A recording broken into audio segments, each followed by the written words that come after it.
Les membres du CA m'ont fait l'honneur de m'élire comme président pour les 3 saisons à venir. Et j'ai souhaité, en accord et en association avec les membres du conseil d'administration, dire quelques mots et surtout dire un très très très grand merci à Pierre pour les 7 saisons, les 7 années qu'il a passées.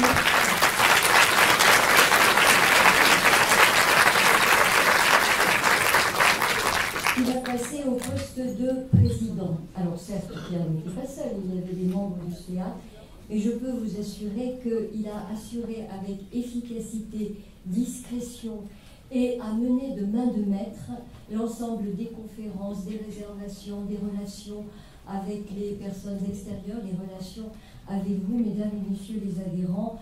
Je vous dis, dans la discrétion, l'efficacité, et il a mené de main de maître cette ITL. Pierre nous a apporté une grande modernisation des aspects qui pouvaient paraître un petit peu dérisoires, tels que les adhésions, faciliter les choses, qui ont apporté qui ont eu un grand intérêt. Également, je le dis toujours, mais je pense que c'est important parce que durant la traversée de la Covid, Pierre a été à l'origine des conférences en visio, ce qui a permis de maintenir à la fois les conférences, mais également le lien avec vous. Et ça a permis notamment à de nombreux adhérents qui ne s'étaient pas mis encore à l'informatique de s'y mettre justement. Puisque, alors que nous étions tombés quasiment à 600 adhérents au moment de la Covid, toujours grâce à Pierre, à son action et aussi au monde du CA, nous avons quasiment à quelques unités près retrouvé nos 1000 adhérents. Donc je pense, merci à vous parce que vous faites aussi partie de cette réussite. Merci à Pierre de cette réussite. Tu as agi pendant ces 7 années pour le bien commun et dans l'intérêt général de l'ITL. J'espère pouvoir prendre ta suite, pas avec autant d'ambition, mais en tout cas, j'espère pouvoir continuer ton œuvre. Et donc je te dis un grand merci, tant au nom du CA, et je pense au nom de vous, mesdames et messieurs. Et puis une longue vie à l'ITL, et puis la suite, la vie continue. Merci.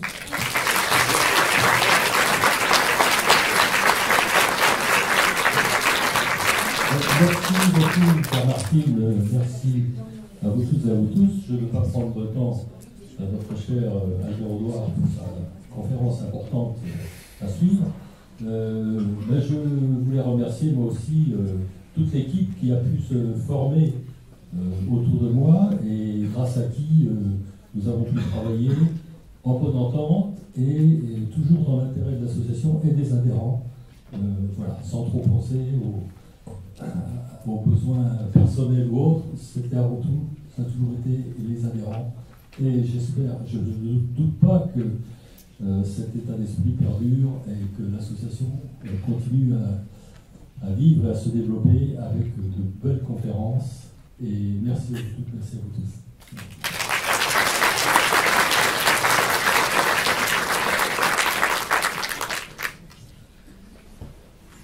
Bien, après ces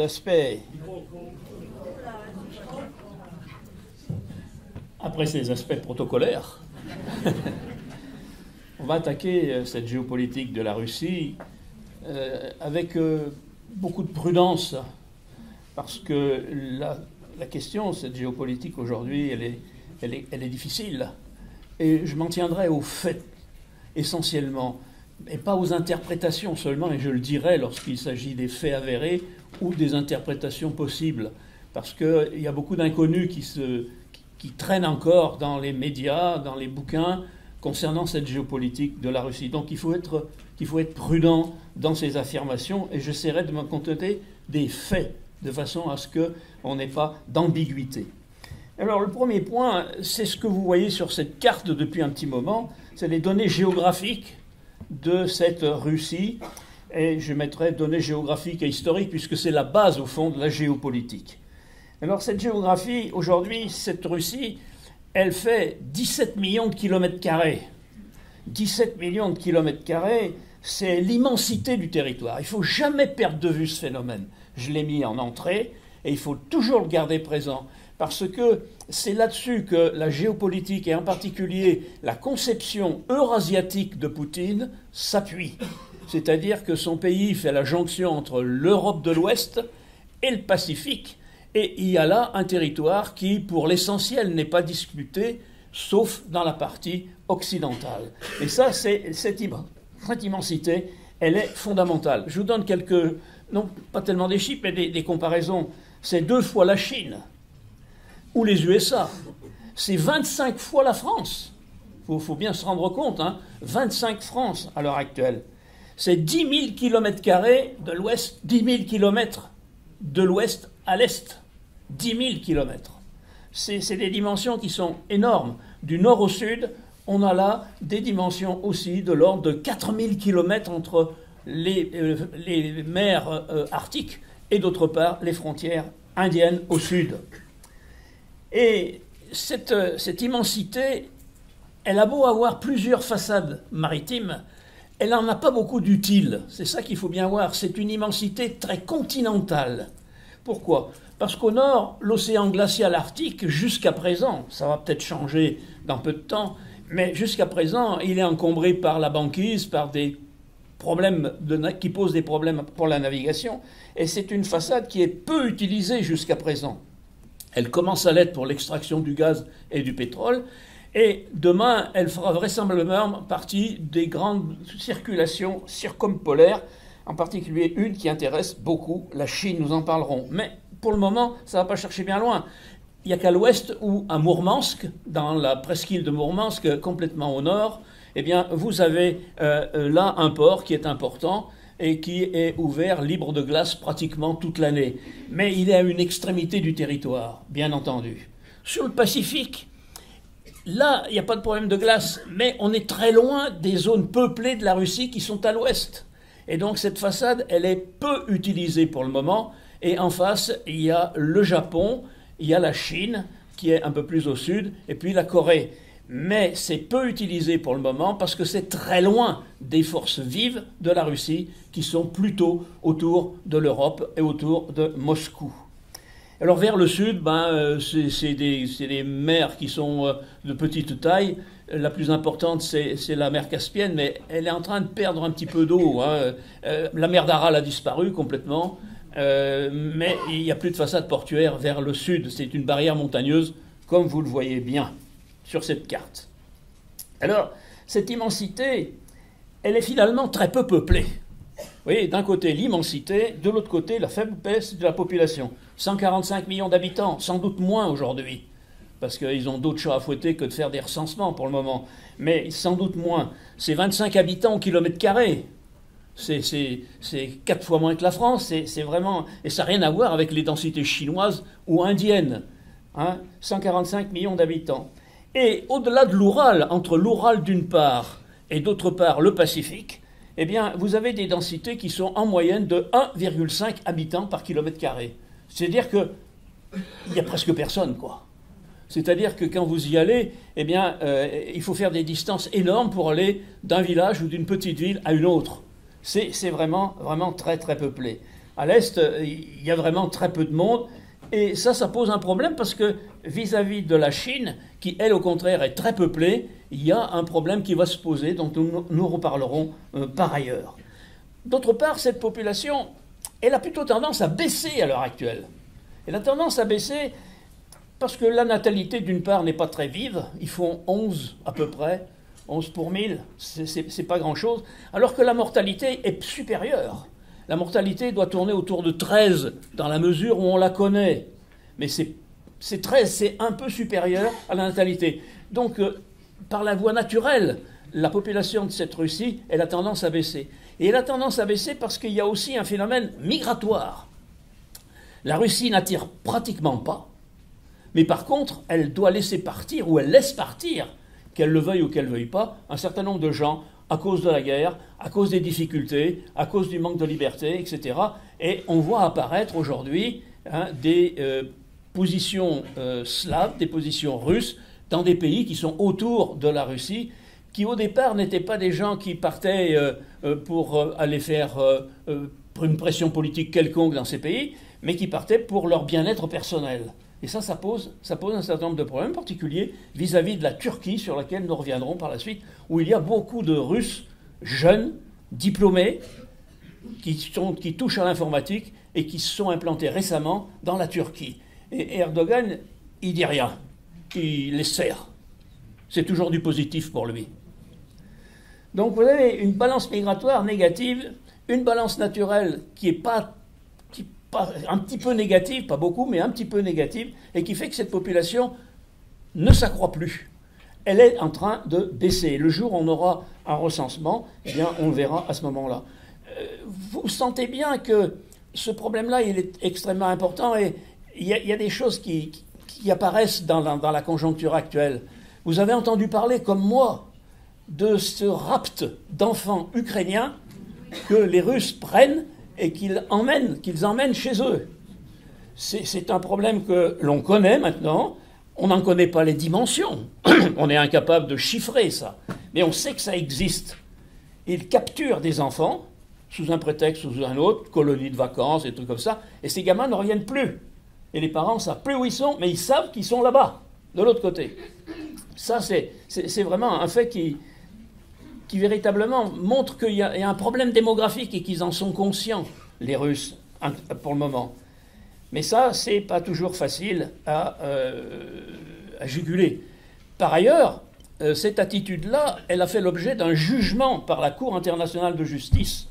Et la dame russe qui s'occupe de ces problèmes d'enfants capturés aux Ukrainiens et entraînés en Russie, elle est condamnée par la justice internationale.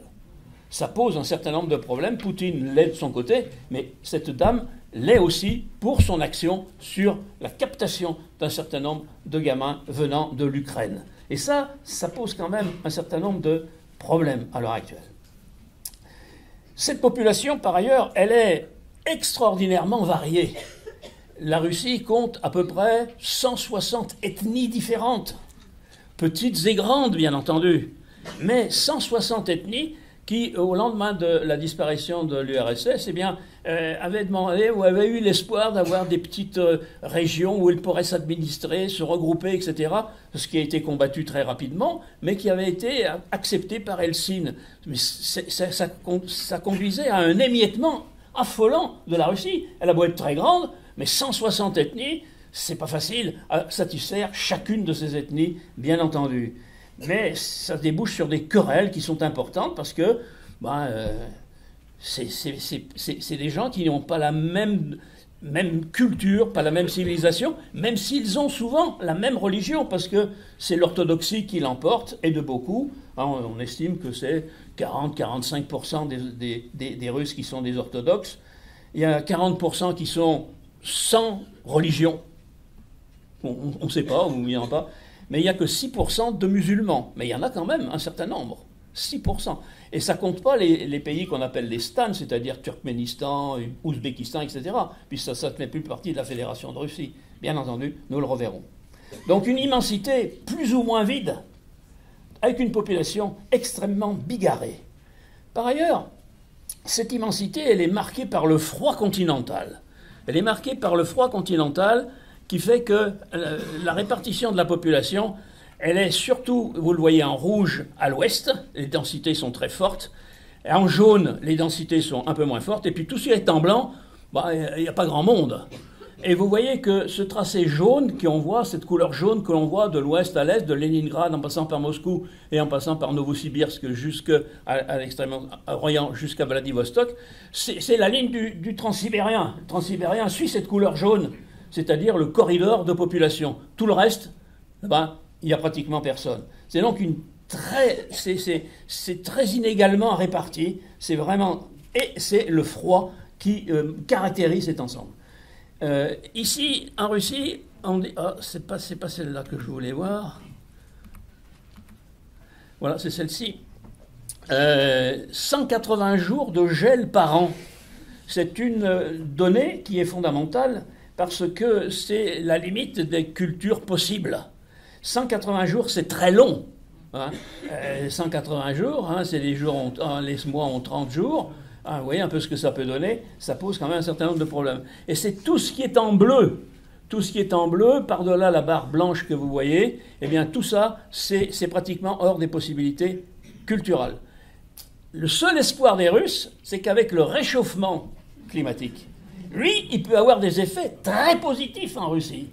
Il pourrait avoir des effets sur la côte arctique, pour la fonte des glaces, et il pourrait avoir une baisse du nombre de jours de gel à l'intérieur des terres. Et ce qui lui permettrait d'avoir et d'étendre ses cultures, en particulier ses cultures céréalières. Donc le réchauffement climatique, il n'est pas vu de la même façon selon les populations. Dans les populations d'Afrique dont nous parlerons l'année prochaine, c'est très inquiétant. Là, au contraire, c'est plutôt positif. Donc oui, il faut bien faire le partage entre ces régions-là. Alors, oui, j'ai oublié la carte d'avant, je vais la faire voir. Cette population, j'ai mis une pyramide, hein, c'est pas pour vous détailler, mais vous voyez toutes ces encoches. Cette population russe aujourd'hui, elle est marquée par l'histoire, les accidents de l'histoire. La première encoche en haut, c'est la Première Guerre mondiale. Les autres coches, c'est la Deuxième Guerre mondiale. Et vous voyez la base qui se rétrécit de manière spectaculaire. Alors ça, cette base qui se rétrécit montre bien la baisse de la population progressivement.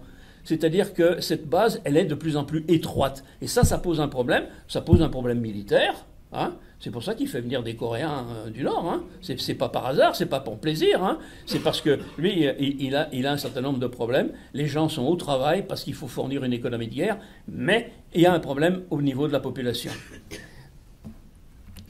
Alors, le froid.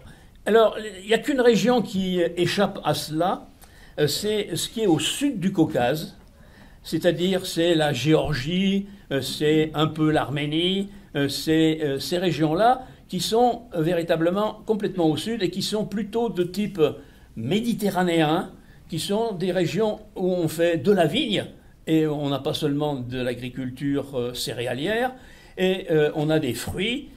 Quand on va en Russie, enfin, moi ça fait quelques temps que je ne suis pas allé, mais il y a quelques années, quand on allait en Russie, vous alliez au restaurant, vous n'aviez que du vin géorgien. Et il se vendait partout, dans toute l'URSS et dans toute la Russie. Et là, c'est des territoires qui sont véritablement très très importants. Alors, j'ai pas la petite flèche, je sais pas comment je pouvais faire, mais vous voyez la pointe là-haut, complètement, la pointe verte là-haut de la Géorgie, vous voyez le Caucase en marron, et puis en vert la Géorgie. Et vous avez Sotchi qui est la fameuse station qui était pour faire les sports d'hiver, mais qui était, elle, au bord de la mer, et qui est plutôt du type méditerranéen. C'est là que Poutine a une très belle maison, hein, à Sotchi. Elle est très bien implantée. Et puis, de l'autre côté de la mer Noire, vous avez la Crimée, qui bénéficie, elle aussi, d'un climat tout à fait intéressant. Mais c'est des exceptions, la Crimée d'une part, le sud du Caucase d'autre part, et c'est des régions qui sont particulièrement disputées. C'est pour ça que les Russes ont mis la main sur la Crimée, ont remis la main sur la Crimée, et c'est pour ça qu'ils se disputent la Géorgie, ce que nous verrons par la suite. Alors, cette région, cette Russie, avec cette immensité, cette population bigarrée, et puis ces régions du sud, mais qui sont relativement limitées, il faut maintenant essayer de voir un peu sur le plan historique, les données historiques de cette donnée géographique. Alors ça, on arrive petit à petit au cœur de la géopolitique. Pourquoi ? Comment on est arrivé, d'abord, à cet État-continent, c'est-à-dire à ces millions de kilomètres carrés qui caractérisent la Russie. C'est l'histoire d'une conquête. Alors je ne vais pas la faire parce que, en détail, hein, mais je vais simplement vous rappeler les grandes étapes de cette affaire-là. Pourquoi ? Parce que nous verrons qu'aujourd'hui, ça conditionne la géopolitique complètement. La première étape, elle se termine en 1991, au moment où la Russie soviétique disparaît. Et à ce moment-là, en 1991, avant que la Russie soviétique disparaisse, eh bien, on avait 22 millions de kilomètres carrés. Il y avait 5 millions de kilomètres carrés de plus qu'aujourd'hui. 5 millions de kilomètres carrés, 22 millions de kilomètres carrés. C'est colossal, c'est le seul pays avec un tel total à ce moment-là. Et je ne veux pas rentrer dans les détails, mais je vous rappelle qu'on est parti d'un petit, je ne sais pas comment l'appeler, mais peut-être une principauté, hein, qui a remplacé celle de Kiev. On avait parlé de ça lorsqu'on avait parlé de la guerre. une principauté qui prend la suite de Kiev en 1240, parce qu'en 1240, Kiev est brûlé par les Mongols, par le petit-fils de Gengis Khan, et la principauté de Moscou prend la suite, finalement, du Rousse de Kiev, après sa destruction. Et alors, eux, ils sont pas détruits, Moscou n'est pas détruit, parce que le prince de Moscou discute avec les Mongols. Et il y a un bouquin qui est sorti qui s'appelle L'Ogre, qui est intéressant, un pavé, hein, bien sûr, scientifique, et qui montre que, à la différence de Kiev qui est brûlée, détruite complètement, Moscou ne l'est pas parce que les princes de Moscou se mettent au service, entre guillemets, des Mongols par la perception des impôts. Les Mongols sont des gens qui sont des nomades. Ils circulent à cheval. Ils vont d'un côté à l'autre, etc., du nord au sud. Et ce n'est pas des administratifs. Et c'est la principauté de Moscou qui va servir de percepteur, en somme, qui va récupérer les impôts pour eux. Et à ce titre-là, Moscou évitera la catastrophe. Alors ça, c'est important parce que c'est à ce moment-là que l'essor de Moscou commence à se faire à l'époque mongole, donc dès le XIVe, XVe siècle, après la disparition de Kiev. Alors par la suite, ces princes de Moscou vont se convertir à l'orthodoxie, à la suite, ils vont faire comme à Kiev, ils vont se convertir, c'est Vladimir qui s'était converti à Kiev. Et puis là, c'est la même chose. Les moscovites vont se convertir à l'orthodoxie.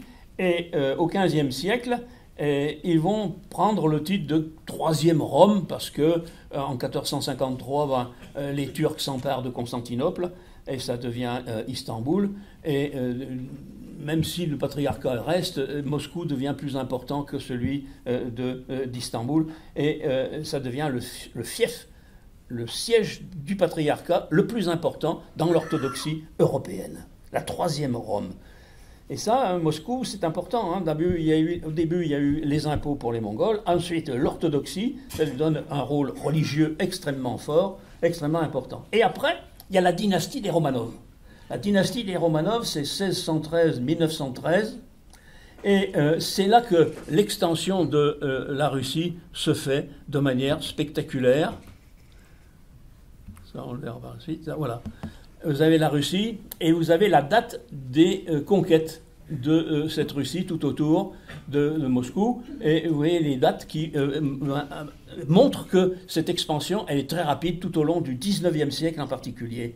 Alors les historiens se sont amusés à calculer comment les Romanov avaient conquis, etc. Je ne veux pas rentrer dans les détails, mais simplement vous dire que la Russie, pendant cette époque des Romanov, elle gagnait 14 000 hectares chaque jour. Vous voyez un petit peu, 14 000 hectares chaque jour, 140 km². Donc ça a été une expansion fulgurante qui a conduit les Slaves de Moscou, les princes de Moscou, jusqu'au Kamtchatka, là-haut, complètement au nord, et jusqu'à Vladivostok, au contact de la Chine et de la Corée. Et ça a été spectaculaire, hein, et on aboutit à 22 millions de km² en 1991. Et ça, c'est glorifié en Russie à l'heure actuelle. Poutine insiste beaucoup sur la glorification de ce passé, de cette expansion. Le problème, c'est que il y a le Pacifique, après, ils ne vont pas aller coloniser les États-Unis, mais il reste l'Europe, c'est la seule région où il y a un peu de place encore, et c'est là que se situent les guerres, soit à l'ouest, soit au sud du Caucase, les terres les meilleures que l'on puisse trouver actuellement. Et ça, c'est vraiment très très important. Alors, pourquoi les Romanov ont fait ça? Parce qu'ils ont militarisé la société. C'était vraiment quelque chose, un service militaire qui était très très long, des années et des années. Ensuite, il y avait le servage, et puis on donnait les terres qui étaient gagnées à des soldats et à des nobles. Donc ça allait très très vite. Et ça s'est fait pratiquement sans obstacle naturel. L'Oural n'était pas un obstacle naturel. Hein. On a pu aller très loin, très rapidement, très vite. Alors c'est l'idée en germe dès le départ, issue des Romanov. C'est l'idée de ce pays eurasiatique qui fait la liaison entre l'Europe d'une part et le Pacifique d'autre part, l'Asie d'une part, l'Europe d'autre part, l'Eurasiatique. Ça, c'est un terme qu'on retrouve beaucoup dans les textes russes d'aujourd'hui, très très important. Alors, la deuxième étape de cet espace post-soviétique, c'est de 1991 à 1999. 10 ans à peu près. Alors là, c'est vraiment spectaculaire, et c'est là que se situe ce que Poutine a toujours appelé la plus grande erreur géopolitique du XXe siècle. Parce que lorsque l'économie soviétique et la structure soviétique de la Russie s'effondrent en 1991, eh bien, il y a toute une série de populations, de régions, à l'ouest essentiellement, qui vont prendre leur indépendance. Alors, est-ce que ça a été complètement voulu? Est-ce que ça a été toléré? En tout cas, il y a 14 républiques qui naissent, qui se mettent en place. La Fédération de Russie, c'est 11, et toutes les autres qui sont en vert, ou en bleu, ou en jaune, sont des républiques qui prennent leur indépendance à ce moment-là, à la faveur de la disparition de la société soviétique, et qui laissent simplement en place la Fédération de Russie, qui est en rose, et qui est la fédération numéro 11. Et là, en l'espace de 1 an ou 2, la Russie perd 25 millions d'habitants et 5 millions de kilomètres carrés, ce qui nous les ramène au premier chiffre dont on a parlé tout à l'heure. Ça a été brutal, et c'est considéré pour Poutine et par un certain nombre de Russes comme un très grand problème. Et c'est véritablement ce contre quoi ils vont lutter et continuent de lutter encore aujourd'hui. C'est-à-dire, au fond, il y a une idée fondamentale dans la géopolitique russe, et ce n'est pas une critique vis-à-vis d'eux, une volonté fondamentale, c'est de recommencer à remettre la main sur ces républiques qui étaient autrefois soviétiques et qui sont devenues plus ou moins indépendantes. Ça, c'est l'obsession. C'est retrouver ces 5 millions de kilomètres carrés et ces 25 millions qui n'en sont plus 25 millions aujourd'hui, un peu plus. Mais retrouver, c'est là. Ça, c'est fondamental. Il ne faut jamais perdre de vue ça. Ça, c'est quelque chose qui est déterminant. Alors, c'est vraiment...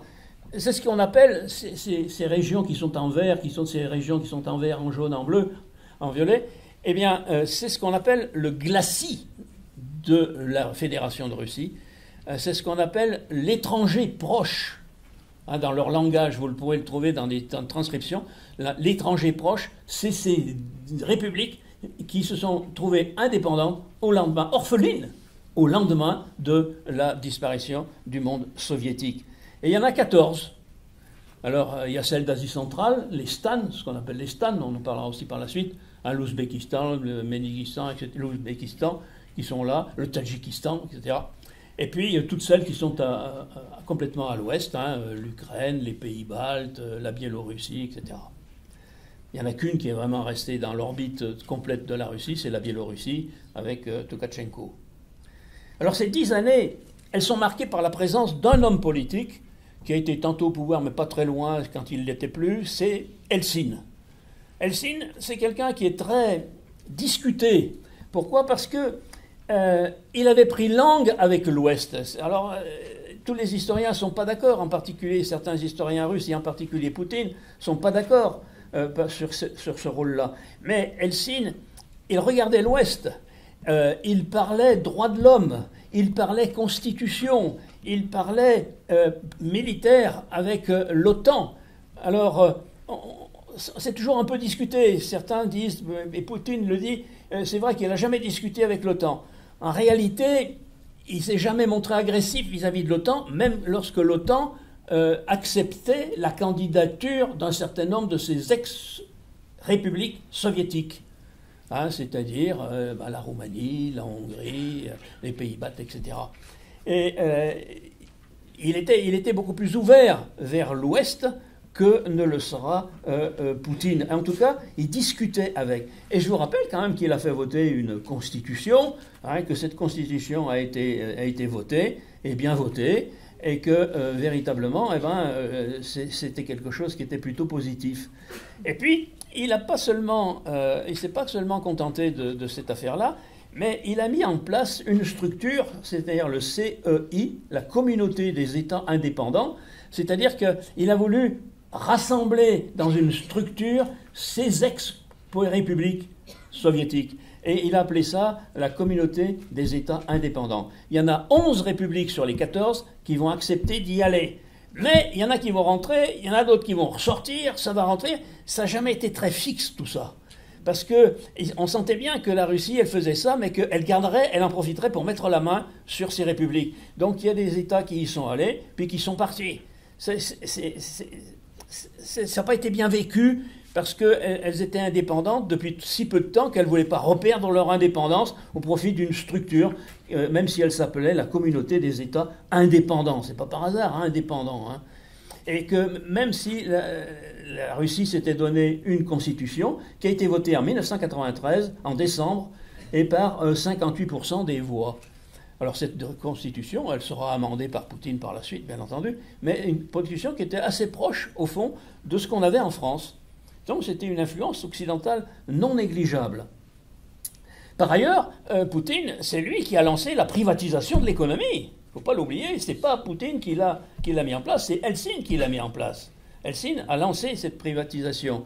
Alors au départ, il y avait un peu un rideau de fumée, puisque l'État donnait des bons de 10 000 roubles à tout le monde, à tous les Russes, pour acheter des biens de l'économie russe. Mais en fait, avec 10 000 roubles, ils ne pouvaient pas acheter une usine, ils ne pouvaient pas acheter une ferme, ils ne pouvaient pas acheter des terres, etc.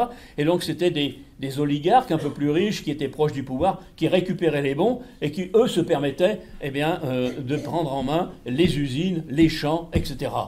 Mais au départ, hein, c'était quelque chose qui était assez libéral, même si ça n'a pas tellement marché. Alors, ces oligarques... il y a deux caractéristiques importantes. La première, c'est que certains ont été très puissants. En particulier, vous avez sûrement entendu parler de Kadyrov. Kadyrov, le Tchétchène, qui a télécommandé des attentats à Moscou par la suite, et que Poutine, il avait eu un mot très dur, hein, il disait qu'il voulait les conduire dans les WC de son pays, il parlait des chiottes. Hein, mais c'était un terme à lui, hein, c'est pas moi qui l'ai inventé, hein, c'est lui qui l'a dit. Mais il était très remonté contre ce type-là. Et il a eu la paix avec Kadyrov par quelque chose dont on retrouvera aussi par la suite. C'est que Kadyrov, c'est son fils qui l'a remplacé, il y a eu le père, le fils, et il avait un neveu. Ce neveu était un jeune formé, économiste, etc. Et Poutine lui a donné quelque chose d'important, et lui a donné les entreprises Danone. Vous savez que Danone avait des usines en Russie. Eh bien, ces usines ont été nationalisées au moment de Poutine, et ça a été donné en cadeau au neveu de Kadyrov pour que Kadyrov arrête de faire le zèbre, arrête de faire des attentats, arrête de s'opposer à Poutine. Et il s'est calmé, Kadyrov. Le neveu était plein de sous, par conséquent, lui aussi plein de sous, et donc ça allait mieux. Et donc, oui, hein, les évolutions, c'est quand même des fois assez curieux. Et ça s'est fait juste après la prise en main de Helsinki a donné, a laissé partir un certain nombre de biens économiques, et par la suite, Poutine en a donné un à Kadyrov. Ça, c'était tout à fait extraordinaire. Hein. Alors, malgré les efforts d'Helsinki, ça n'a pas marché économiquement. Il y a les banques qui ont fait faillite, il y avait trop de petites banques, ça ne marchait pas. Et en décembre 1999, Helsinki a été obligé de démissionner parce que l'économie, ça n'allait pas du tout. Au début de l'année 2000, Poutine est élu. Poutine entre en politique au niveau de la présidence de la Fédération de Russie au tout début de l'an 2000, et il y est toujours. C'est-à-dire que ça fait 25 ans qu'il est au pouvoir. 25 ans. Quand on parle, nous, de savoir peut-être si on aura un gouvernement pendant 6 mois. Lui, ça fait 25 ans qu'il y est. Il ne se pose pas de problème, hein. Donc c'est quand même quelque chose... Alors il y a eu des alternants, vous savez, un coup il était Premier ministre, un coup il était président, un coup il était... Enfin bref, il restait au pouvoir, quoi. Donc ça, c'est quelque chose qui est... Alors, la troisième étape, c'est 1999, aujourd'hui, quoi, jusqu'à 2025, jusqu'à nos jours, Poutine, un quart de siècle. Alors qu'est-ce qu'il fait? Mais alors là, on a quelque chose qui va nous donner les clés aussi de sa géopolitique. Il a une conception géographique, historique, une géopolitique très autoritaire. Il est très autoritaire, Et il va s'efforcer de contrôler toute la société pour atteindre son objectif, c'est-à-dire l'espace eurasiatique, c'est-à-dire l'Europe, de l'Europe jusqu'au Pacifique, et en particulier retrouver ces 14 républiques qui se sont trouvées indépendantes. Alors, le contrôle de la société, ça commence par la séparation, la simplification administrative. Une fois que Helsinki a vu ces 14 républiques s'émanciper, devenir des républiques indépendantes, il a tronçonné le pays en une multitude de petites régions. Il y en avait 89, des petites, des grandes, des républiques. Vous avez les oblasts, des villes fédérales. Enfin, c'était un bazar indescriptible, parce que tout ça avec des élections, puisque c'était le système Poutine, et ça n'a pas fonctionné, parce que c'était une querelle sans arrêt. Et Poutine va, lui, sans problème, il va éliminer tout ça, et il va mettre 7 régions. 7 régions, avec chacune à leur tête un gouverneur, non pas élu, nommé. Donc, 7 régions nommées. Simplification de la carte administrative. Simple, et c'est aux ordres, à ce moment-là. Ça pose moins de problèmes. Ensuite, il y a le patriotisme. Ça aussi, c'est quelque chose dont Poutine utilise très largement. Le patriotisme du quotidien, de la jeunesse, vis-à-vis de la jeunesse, vis-à-vis des retraités, le culte du passé, de la Grande Guerre, de l'histoire, par la propagande. Ça fonctionne très, très, très, très fort. Hein, la fierté russe. Alors, par certains côtés, il joue son rôle. Hein, ça pose pas de problème. On peut avoir un point de vue critique, mais bon, il joue son rôle. Hein, le patriotisme. La religion, l'orthodoxie. Vous savez qu'il est très copain avec le patriarche de Moscou, Cyril. Ils sont très copains et bénit, mais d'autres l'ont fait, des évêques l'ont fait chez nous. Hein. Il bénit les combattants, il bénit les canons qui vont tuer les Ukrainiens, etc. Et il y a une alliance avec les Russes, les orthodoxes. Et cette alliance, elle est très forte sur le plan religieux. Alors, ça pose des problèmes, hein, vous l'avez vu sûrement. Il y a encore des monastères, hein, même en Ukraine, qui sont très liés à Cyril, qui sont très liés au patriarcat orthodoxe de Moscou, et qui posent des problèmes par rapport on a vu un certain nombre de difficultés pour les Ukrainiens à tenir en échec ces monastères qui étaient affiliés à Moscou et qui assuraient sa propagande, bien entendu. Hein. Alors, ensuite, toujours pour contrôler la société, c'est le contrôle médiatique.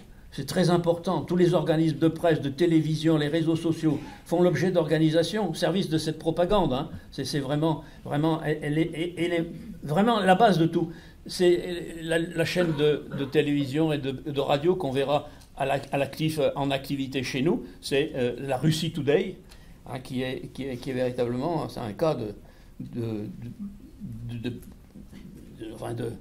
d'organisme sur la tutelle directe du Kremlin. Et en cas de critique trop violente dans ces médias, c'est la justice. Hein. Et ça peut aller jusqu'à la mort, hein, bien entendu. Hein, il faut faire attention. Hein. L'exemple de Navalny, ce n'était pas un journaliste, mais enfin, l'exemple de Navalny est tout à fait représentatif. Ensuite, c'est le contrôle politique. Il y a un parti qui s'appelle Russie Unie, et on s'arrange toujours pour faire en sorte que quand il y a des élections, il y ait un candidat qui apparaît comme officiel de la Russie unie, et puis d'autres candidats, mais qui sont un petit peu marginaux, et ceux qui pourraient faire de l'ombre, ils sont écartés d'une manière ou d'une autre. Ça, c'est vraiment aussi extrêmement important. Ça ne veut pas dire qu'il n'y a pas des tensions dans le cadre de ces régions. Hein, ça discute aussi. Hein, il ne faut pas croire que tout le monde est vraiment aux ordres, mais il y a quand même une crainte très forte. Hein, quand il y a des manifestations, il faut faire attention. On peut être embarqué très facilement, sans difficulté, par la justice, la police. C'est un État très très autoritaire. Ce n'est pas une critique, c'est un constat. Hein. Alors, deuxième grande partie, après cette mise en place de cet État, de cette fédération, c'est la politique étrangère, la pratique de la politique étrangère de Poutine. Alors, les moyens qu'il s'est donnés pour appliquer sa politique étrangère, ils sont multiples. D'abord, il y a les moyens économiques. Alors, les moyens économiques, ça comporte d'abord le pétrole, le gaz, parce que c'est le contrôle absolu de cette source d'énergie, ou c'est des oligarques qui ont la main dessus, ou c'est directement par des officines liées au Kremlin qui gèrent cette affaire-là, et qui fait que c'est au service de la politique étrangère. Si vous êtes ami avec tel ou tel, vous avez du gaz, sinon vous n'en avez pas. Alors là, il y a un truc qui m'a beaucoup frappé quand je l'ai vu, je l'ai tourné. On parla tout à l'heure de la Moldavie. La Moldavie est un pays qui n'appartient pas à l'UE ni à l'OTAN. La Roumanie, oui, mais pas la Moldavie. Et la Moldavie était très dépendante du gaz et du pétrole russe via l'Ukraine, puisque ça jouxte l'Ukraine. Et dans la nuit du 23 au 24 février 2022, les Ukrainiens et les gens de Moldavie ont coupé l'électricité qui était liée à la Russie. Pourquoi ? Parce qu'ils voulaient tester le basculement de ce réseau électrique des deux pays sur le réseau européen. C'était pas fait, mais c'était en train d'être fait, et ils voulaient le tester. Et donc, dans la nuit du 23 au 24 février 2022, ils coupent cette dépendance. 4 heures plus tard,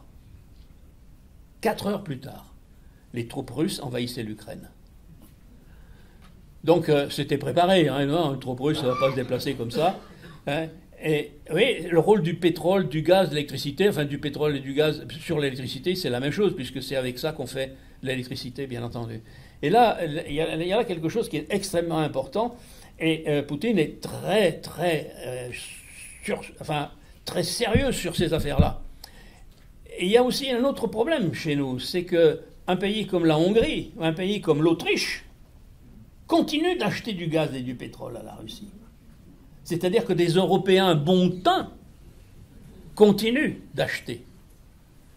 Alors en quantité moindre, avec des prix qui sont relativement élevés, mais continuent d'acheter. Et donc ça pose quand même un certain nombre de problèmes. Mais le gaz, le pétrole et par conséquent l'électricité, c'est quelque chose qui est important et il faut le contrôler bien entendu. Mais ils ont 10% du pétrole du monde et 27% du gaz mondial. C'est quand même quelque chose d'extrêmement fort. Deuxième moyen, après les moyens économiques, c'est la réforme de l'armée. Avec la guerre en Ukraine, avec des guerres qui se sont déclenchées un peu partout là, dans le cadre du Caucase, c'est aujourd'hui 30% du budget. Le budget de la défense, c'est 30% du budget total.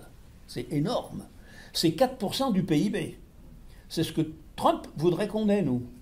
Et Trump a dit...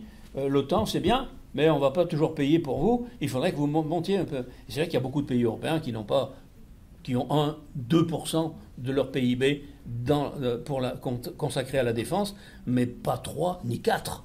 Donc ça pose un certain nombre de problèmes. Eux, ils sont à 4. Ils ont 1 million de soldats sous les drapeaux. Les USA, 1,3 million de l'autre côté. Et puis un armement atomique colossal. 6 000 ogives. Au bas mot, la France en a 300. Donc c'est là véritablement un effort très coûteux pour l'économie, parce que c'est des bras, quand ils sont à l'armée, ils ne sont pas ailleurs, bien entendu. Et c'est très coûteux parce que ces ogives nucléaires, il faut les faire, il faut les fabriquer, et ça coûte cher. Donc il y a là un effort budgétaire spectaculaire. La police, la justice aussi sont très favorisés par le pouvoir, et joue un rôle extrêmement important. Et puis, il y a ce qu'on appelle la guerre hybride. Vous avez sûrement vu ce concept traîner dans les journaux. Qu'est-ce que c'est que la guerre hybride ? C'est souvent un problème de nomenclature, c'est un problème de vocabulaire. Alors, par exemple, la Russie entre dans le territoire ukrainien. Nous, on dit, la Russie déclare la guerre à l'Ukraine, puisqu'elle rentre sur un territoire, et puis elle va occuper une partie du territoire. Et puis Poutine, il dit non, c'est pas la guerre, c'est une opération spéciale. C'est ça la guerre hybride. C'est une guerre qui ne dit pas son nom, mais qui fait que, on fait la guerre sans le dire. Et donc il n'y a pas de déclaration de guerre. Officiellement, il n'y a pas de déclaration de guerre. Mais il y a quand même la guerre. Alors cette guerre hybride, elle concerne, par ce vocabulaire, non seulement les actions violentes, disons, de guerre en tant que telles, mais aussi tout ce qui concerne l'informatique. C'est-à-dire toutes les attaques informatiques qui se font à l'heure actuelle sur des communes, sur des hôpitaux. Jamais la Russie ne déclare que c'est elle. Alors comment on le sait? Parce que les informaticiens, puis il y en a peut-être qui sont au courant chez vous, ici dans cette salle, c'est qu'on peut remonter peut-être à un certain nombre d'éléments sur l'amont de ces attaques informatiques, et on voit que ces éléments-là sont hébergés dans des pays sous la mouvance russe. Et donc on se dit, si les Russes tolèrent ça, c'est qu'ils y ont intérêt. Et donc, même si ce n'est pas directement les organismes russes, c'est une tolérance dans leur action. Et ça fait partie de cette cyber-guerre, cyber-hostilité à ce niveau-là. C'est la même chose pour les élections. Les élections, ils n'interviennent pas en allant faire le coup de poing sur les candidats ou autre chose comme ça. Mais on l'a vu, par exemple, sur les élections qui ont eu lieu là, il y a très peu de temps en Roumanie. La Roumanie a mis en place, alors c'est l'élection présidentielle, et le premier tour. Et on l'a vu apparaître au premier tour un type parfaitement inconnu, qu'on ne connaissait pas, et on ne savait pas d'où il sortait, mais qui a été mis en place par les réseaux sociaux, TikTok, etc., et commandé par les Russes, et ayant bombardé de messages vis-à-vis des électeurs pour dire que c'était un type bien, c'est un type formidable, qu'il allait faire quelque chose pour la Roumanie, etc., etc. En fait, il est pro-russe. Et les gens se sont rendus compte, mais c'était trop tard, il est le premier candidat. Alors, il y a un deuxième tour, on ne sait pas ce que ça va donner, mais il y a eu véritablement une ingérence quelque part au point de vue des élections. C'est que les Américains ont été un petit peu concernés, hein, donc là aussi, il faut être prudent, mais c'est pas tout à fait complètement innocent tout ça. Et alors, vous savez aussi, et là c'est pareil, vous avez bien entendu parler de cette histoire des tubes sous-marins qui transportent du gaz, du pétrole, les Nord Stream 1, Nord Stream 2, et puis le dernier, c'est-à-dire le tube qui transporte l'informatique, l'Internet, qui vient d'être coupé dans le golfe de Finlande. Personne ne l'a fait. Tout le monde crie au petit pater, mais personne ne l'a fait. Mais on a des cartes maintenant par satellite pour suivre les bateaux, et on s'est rendu compte quand même qu'il y avait un bateau russe qui avait fait plusieurs allers-retours dans son trajet perpendiculaire au tracé du câble. Et qu'il suffit de laisser traîner un crochet sur le fond sableux de la mer Baltique, et à un moment donné, vous l'accrochez, le câble, vous tirez un grand coup, et c'est fini. Alors, là aussi, on n'a pas de preuves. Mais les pays baltes, la Finlande, la Suède, la Norvège se disent qui peut avoir intérêt à cette histoire-là. Et donc, là aussi, cette cyber-guerre et cette guerre hybride, cette hostilité hybride, pose quand même un certain nombre de problèmes. Et ça, ça peut être extrêmement dangereux, bien entendu. Alors, ça, il ne faut pas le perdre de vue. Je crois que c'est quelque chose d'important, même si ça n'apparaît jamais au grand jour. On ne le dira jamais. On le saura peut-être un jour, peut-être qu'il y a quelqu'un, le patron du bateau qui a fait ça, peut-être un jour fera ses mémoires et nous le dira. Mais pour le moment, bien entendu, on ne le sait pas. Alors, cette politique étrangère, après, on va voir les actions et les régions et les théâtres de cette politique extérieure, de cette géopolitique extérieure de la Russie. Alors tout d'abord, sur le glacis, c'est-à-dire sur les pays qui entourent la Fédération de Russie, et sur ces régions qui sont au contact de l'Europe, d'une part, et de l'OTAN, d'autre part. Alors ça, c'est quelque chose qui est extrêmement intéressant et puis dramatique aussi. Alors, Poutine a maintenu la CEI, c'est-à-dire cette communauté des États indépendants pour les rassembler. Même s'ils rentrent, ils sortent, ils ne sont pas tous là, mais il y en a qui viennent, il y en a d'autres qui s'en vont, etc. Il l'a maintenu. Ça lui permet d'avoir un œil sur les gens, les pays qui sont là-dedans à un moment ou à un autre. Mais il en a mis deux autres structures. En 2012, il a créé l'OTSE, c'est-à-dire l'Organisation du Traité de Sécurité Collective, ce qui fait penser un peu à l'OTAN. C'est-à-dire c'était une structure de défense commune. Et là encore, c'est pareil, certains pays rentrent, d'autres hésitent à y aller, en particulier les pays d'Asie centrale. Les Stan, ils se méfient un petit peu de ça, parce que d'une part, ils ont une religion à eux, ils sont musulmans, ils ont beaucoup de pétrole, etc. Et ils se méfient, alors de temps en temps ils y vont, de temps en temps ils s'en vont, etc. Dans cette structure de défense. Ensuite, en 2014, il a créé l'UEEA, c'est-à-dire l'Union économique eurasiatique, qui ressemble un peu à l'Europe aussi. Hein. C'est un petit peu l'OTAN d'abord, et puis après l'Europe, une Europe économique. Moins contraignante peut-être que l'Europe qu'on connaît, mais de façon à créer des liens entre tous ces pays-là et la Russie. Mais ça pose quand même ça pose un problème, et puis il n'y a pas d'unité finalement, mais ça existe quand même. Ce qu'il faut bien voir, c'est que derrière, il y a une autre volonté qui apparaît. C'est-à-dire qu'à la faveur de ces accords, même s'ils sont temporaires, la Russie implante des hommes à elle. C'est-à-dire qu'elle conforte les minorités russes à l'intérieur de ces pays. Donc, il y a des minorités russes dans pratiquement ces 14 républiques. Hein, elles n'ont pas été des républiques soviétiques pendant 50 ans sans avoir eu des Russes qui se sont installés pour ceci, pour cela, faire du commerce, parce qu'ils se sont mariés, etc., etc. Et ces minorités, Poutine sait adorablement s'en servir. Et alors, ces minorités, ça sert de prétexte, parce qu'à un moment donné, ces minorités, elles disent « Ah, mais on est martyrisés, nous, il faut venir à notre secours ». Et bien sûr, Poutine, il arrive, hein. Il vient porter secours à ces minorités russes, qui ne le feraient pas, hein, si on avait ça, bien entendu. Et ça, c'est extrêmement important, parce que ces minorités russes, elles sont manipulables.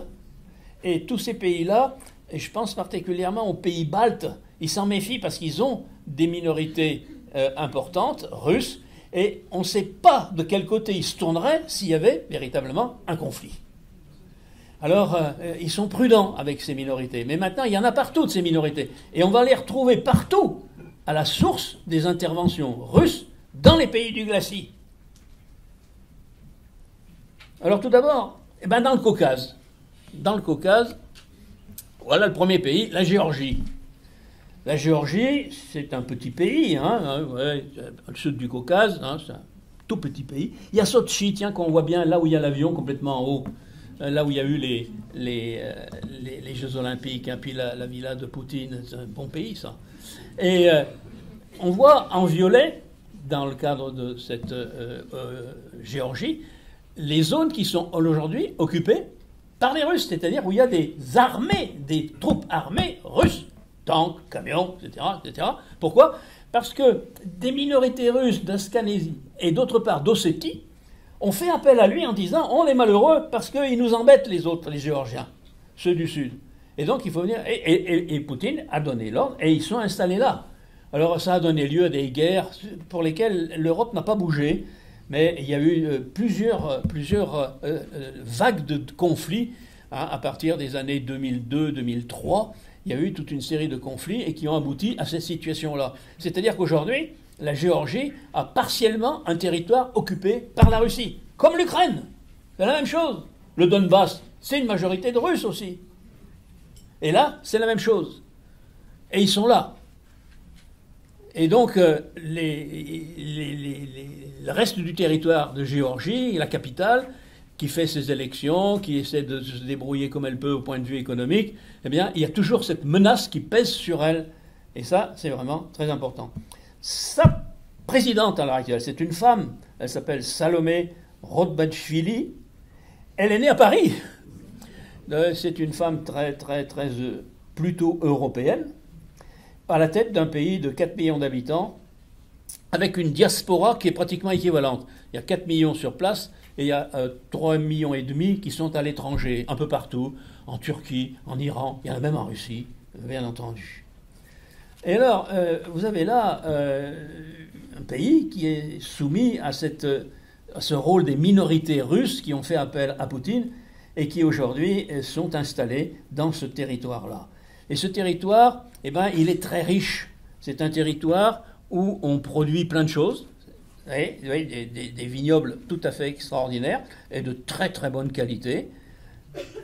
Les bouteilles, et puis il y a là toute une économie qui est assez intéressante. La Géorgie, c'est quand même loin de l'Europe. Et ils hésitent à demander la protection de l'Europe ou être candidats à l'Europe. Alors, pour le moment, c'est pas très clair leur position. C'est difficile. Alors, la présidente, bien sûr, elle est pro-européenne, mais avec les troupes russes qui sont là, elle a vraiment peur que, pour le moment, les troupes russes ne bougent pas. Mais s'il y avait une avancée vers l'Europe, une candidature vers l'Europe, qui soit vraiment formalisée, parce qu'il y a une espèce d'association avec l'Europe, mais ce n'est pas l'adhésion, elle a peur que les Russes envahissent tout, quoi. Et donc, elle est aujourd'hui extrêmement prudente sur ce plan-là. Dans ces pays, il y a des agrumes aussi, il y a la vigne, etc. C'est important. Il y a un deuxième pays qui s'appelle l'Arménie. Même problème. L'Arménie est exactement le même problème. L'Arménie, elle est au pied du Caucase. Hein, vous voyez l'Arménie, mais son voisin, elle est en difficulté avec son voisin qui s'appelle l'Azerbaïdjan, qui lui est sur la Caspienne, avec Bakou, qui est dans le haut lieu de la production du pétrole.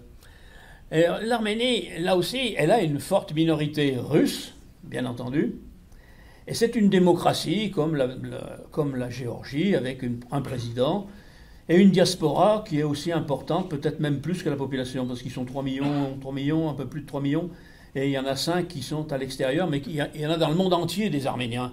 Il y a des communautés arméniennes un peu partout dans le monde. Et ils votent, hein, bien entendu. Et ils font pencher la balance, bien entendu, sur l'Europe. Mais ils se méfient quand même, là aussi, les Arméniens, parce qu'ils ont le problème du Haut-Karabakh. Qu'est-ce que ça veut dire? C'est cette région qui est en marron foncé et qui est disputée entre l'Arménie et l'Azerbaïdjan. Il y a eu une première guerre il y a quelques années et les Russes s'étaient interposés et ils ont mis une troupe sur la frontière en disant c'est suffisant, l'Arménie reste où elle est et l'Azerbaïdjan reste où il est. Et puis l'année dernière, vous vous souvenez, les Azerbaïdjanais ont attaqué et ils ont viré complètement les Arméniens du Haut-Karabakh. Ça a été une victoire éclair et les Russes n'ont pas bougé. C'est-à-dire qu'ils étaient au courant, ils ont laissé faire. Et les Arméniens qui étaient protégés par Poutine jusqu'à présent, ne le sont plus. Alors ils cherchent des alliés. Mais vous voyez où c'est, hein, coincé entre l'Azerbaïdjan et la Turquie. L'Europe, je ne sais pas ce qu'elle peut faire là-dessus. Hein. Ça paraît difficile. Hein. Donc c'est bien malheureux pour eux, mais je ne vois pas bien comment ils peuvent s'en sortir. C'est vraiment très très très compliqué pour sortir de cette affaire-là. Et puis aujourd'hui, l'Azerbaïdjan est riche en pétrole, il a des armées, il est soutenu par les Russes, et il a fait ce qu'il a voulu pratiquement. Un troisième pays qui a une guerre, mais ça c'est sur le nord du Caucase. Le Caucase, vous le voyez, avec ses sommets très élevés. Et au nord, il y a la Tchétchénie, complètement à l'est. Il y a la Tchétchénie. Alors c'est une république essentiellement russe, mais indépendante, hein, par rapport à la Russie. Hein. C'est une république indépendante, avec Kadyrov à sa tête, dont je vous en ai parlé déjà. Et c'est des musulmans. Et c'est des musulmans intégristes. Et c'est au nom de cet intégrisme qu'ils avaient fait des attentats, qu'ils mènent des guerres. Et surtout, ces Tchétchènes, il y en a une partie qui est sur le front ukrainien, qui lutte aux côtés des Russes contre l'Ukraine. Donc c'est très ambigu, parce que d'une part, ils font des attentats à Moscou pour obtenir des libertés, du pétrole, du gaz, etc. Et d'autre part, ils vont l'aider sur le front ukrainien. C'est extrêmement compliqué. Mais pour le moment, il a réussi à calmer tout le monde. Et avec Danone qui a été donné au neveu, on a des troupes qui vont du côté de l'Ukraine. Et ça pose quand même un vrai problème. Autre, mais non plus du Caucase, mais aux confins des Balkans, c'est des Carpates. Les Carpates, vous les voyez, c'est cette montagne en blanc sur le fond marron. Et vous avez là le problème de la Moldavie et de la Transnistrie. Alors, la Moldavie, vous la voyez, c'est un pays qui est coincé entre la Roumanie et l'Ukraine. Elle est coincée entre la Roumanie et l'Ukraine, et le long de la rivière, le Dniepr. Alors, il faut faire attention, hein, il y a le Dniepr et le Dniestre. Le Dniepr, c'est la rivière principale de l'Ukraine. Le Dniepr, avec un T, c'est cette rivière-là qui fait la limite entre la Moldavie d'une part et l'Ukraine d'autre part. Alors cette Moldavie, les Moldaves, ils sont là hein, depuis longtemps, mais il y a là encore une minorité russe très active qui est dans la Transnistrie. La Transnistrie, alors vous voyez là en gros la carte de la Moldavie, grossisse, et la Transnistrie, c'est ce qui est en rouge. Vous voyez, ça suit la rivière et ça suit la frontière. Et là, vous avez une minorité russe. Et cette minorité russe, elle s'appuie sur un contingent militaire qui est là depuis très longtemps, de 1400 hommes. C'est-à-dire que le flanc est de la Moldavie, il est coincé entre l'Ukraine d'une part, et d'autre part la Moldavie. Et ces gens-là, ils font appel à Poutine sans arrêt pour dire « on est maltraité par les Moldaves, il faut venir à notre secours ». Alors pour le moment, Poutine n'a pas bougé. C'est-à-dire qu'il a laissé ses 1400 militaires, mais il n'a pas bougé. Mais vous voyez bien qu'ils ont une position stratégique, parce que de l'autre côté, et si je le remets là, de l'autre côté, c'est l'Ukraine. Et vous avez une grande ville, c'est Odessa, qui est pas loin sur la mer. Et c'est une position extrêmement stratégique. Si cette Transnistrie passe à la Russie complètement, Odessa est foutu. Parce qu'Odessa n'aura plus de protection sur l'ouest. Donc ça, c'est vraiment très, très, très grave, très important. Et il faut suivre avec attention cette affaire-là. Et cette Transnistrie, il y a là, c'est un pays qui est peu peuplé, la Moldavie. Hein. La Moldavie, c'est quelque chose qui a 2,5 millions d'habitants, mais il y a 250 000 Russes et le double d'Ukrainiens, parce que c'est limite hein, avec l'Ukraine, bien entendu. C'est un foyer conflictuel potentiel. Et ça, c'est très, très, très, très compliqué à gérer. Alors là aussi, il y a la Roumanie d'un côté, la Moldavie, elle fait candidature pour ceci, pour cela, et ça pose un certain nombre de problèmes. Sa présidente a été réélue, elle est plutôt pro-européenne, mais elle a été élue surtout avec l'appui de la diaspora, c'est-à-dire des Moldaves qui sont à l'étranger, et ça lui pose un problème que cette Transnistrie qui s'agite beaucoup, quoi, sur le Dniestre. Alors voilà. Alors, il faut suivre cette politique, et ces pays-là, ils ont des élections assez souvent, soit pour la présidence, soit pour la Chambre, et c'est toujours très, très, très ambigu. On ne sait jamais, ça ne penche jamais de manière très claire, très nette. Alors, par exemple, en Géorgie, la présidente peut être pro-européenne, mais le Parlement qui vient d'être élu, il est pro-russe. Conflit. En Roumanie, c'est beaucoup plus grave, parce que la Roumanie fait partie de l'OTAN, il y a des troupes françaises d'ailleurs qui y sont, fait partie de l'OTAN, et elle fait partie de l'UE. Et la Roumanie, dans son premier vote sur la présidence, c'est ce fameux gars qui était inconnu, qui est pro-russe, qui vient d'être, qui a le plus de voix pour le deuxième tour, à suivre dans la semaine qui vient, à voir si ça penche pour lui ou pour un autre. Si c'est lui qui prend le manche, ça va poser un sacré problème parce qu'il a dit qu'il était pro-russe, mais il va se mettre à côté d'Orban, le Hongrois, à Bruxelles, et à côté des Autrichiens. Donc vous avez un camp là extrêmement pro-russe qui s'étoffe petit à petit. Alors il est possible que chez nous aussi il y a un parti qui soit assez proche hein, des Russes. C'est plein d'ambiguïté, c'est pourquoi je me montre d'une prudence extrême, parce que c'est des choses qu'il faut suivre, mais qui peuvent basculer parce qu'il y a une élection, parce que ceci, parce que cela. Ça, c'est très compliqué. Mais enfin, ça devient quand même assez difficile pour ces anciennes républiques qui sont convoitées par la Russie. Autre point pour en dehors du glacis, c'est le problème de la Russie, de l'OTAN et de l'Europe. C'est le conflit entre Russie, OTAN et Europe. parmi les anciennes sociétés républiques soviétiques, un certain nombre sont devenus membres de l'Europe et d'autres sont devenus membres de l'Europe et de l'OTAN. Donc il y a là on peut considérer qu'il y a eu une avancée de l'OTAN vers l'Est aux dépens des républiques soviétiques, ex-soviétiques, mais qui l'ont souhaité, puisqu'il faut faire adhésion. Hein, c'est pas un truc c'est pas l'OTAN qui s'est arrivé avec ses tanks, hein, c'est la Pologne, c'est la Roumanie, c'est tous ces pays-là qui sont devenus membres de l'OTAN et de l'Europe parce qu'ils l'ont voulu, parce qu'ils l'ont souhaité. C'est pas nous qui les avons opposés. Alors, on peut discuter éternellement de savoir hein, dans quelle mesure ils ont été poussés, dans quelle mesure ils ont été aiguillonnés mais en général, ils ont été plutôt volontaires pour rentrer là-dedans et on les a acceptés. Alors, le conflit, il est multiforme. Et tout d'abord, il a des aspects économiques, ce duel entre la Russie d'une part et d'autre part l'UE et l'OTAN. Il est financier d'abord. Vous avez entendu parler du blocage des avoirs des oligarques. C'est-à-dire que les Russes qui ont des avoirs chez nous, en Angleterre, aux États-Unis, en France, etc., on a essayé de les bloquer. C'est-à-dire les comptes en banque, de remonter sur les propriétés d'hôtels, de maisons, de villas sur la Côte d'Azur, etc. Essayer de faire ça. Sur les matchs, sur les équipes de football, Abramovich avec l'équipe d'Angleterre. Donc, blocage des avoirs. C'est facile à dire, c'est pas facile à faire toujours. En particulier pour les hôtels, pour les yachts, pour les bateaux et tout ça.